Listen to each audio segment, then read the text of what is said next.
പൂവച്ചലിൽ പട്ടാപ്പകൽ വീട് കുത്തി തുറന്ന് 15 പവന്റെ സ്വർണ്ണാഭരണവും CCTV ക്യാമറയും കള്ളൻ മോഷ്ടിച്ചു.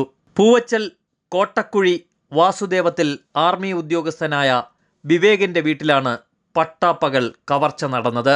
അലമാരയിൽ സൂക്ഷിച്ചിരുന്ന 15 പവന്റെ സ്വർണ്ണാഭരണങ്ങളും ലോക്കറിന്റെ താക്കോലും വീടിന് മുന്നിലുണ്ടായിരുന്ന CCTV ക്യാമറയുമാണ് മോഷ്ടിച്ചത്. വിവേക് നിലവിൽ ആർമിയിൽ ജോലിയിലായത് കാരണം ഭാര്യ ജയലക്ഷ്മിയും 2 മക്കളുമാണ് ഈ വീട്ടിൽ താമസം.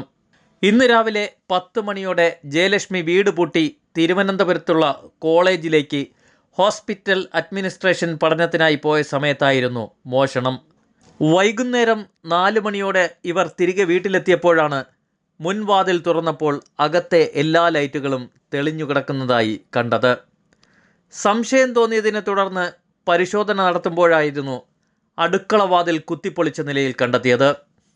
അലമാരയിൽ സൂക്ഷിച്ചിരുന്ന വിവേകിൻ്റെ മാലയും ജയലക്ഷ്മിയുടെ സ്വർണ്ണാഭരണങ്ങളുമാണ് കവർന്നത്. തേങ്ങ പൊളിക്കാനായി വീടിനു പിന്നിൽ സൂക്ഷിച്ചിരുന്ന ഇരുമ്പ് പാര ഉപയോഗിച്ചാണ് കള്ളൻ വാതിൽ കുത്തി തുറന്നത്.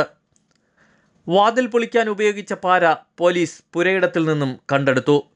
കവർച്ചയ്ക്ക് ശേഷം തൻ്റെ ദൃശ്യങ്ങൾ പതിയാതിരിക്കാനാണ് മുൻവശത്തുണ്ടായിരുന്ന CCTV ക്യാമറ കള്ളൻ കൊണ്ടുപോയത്.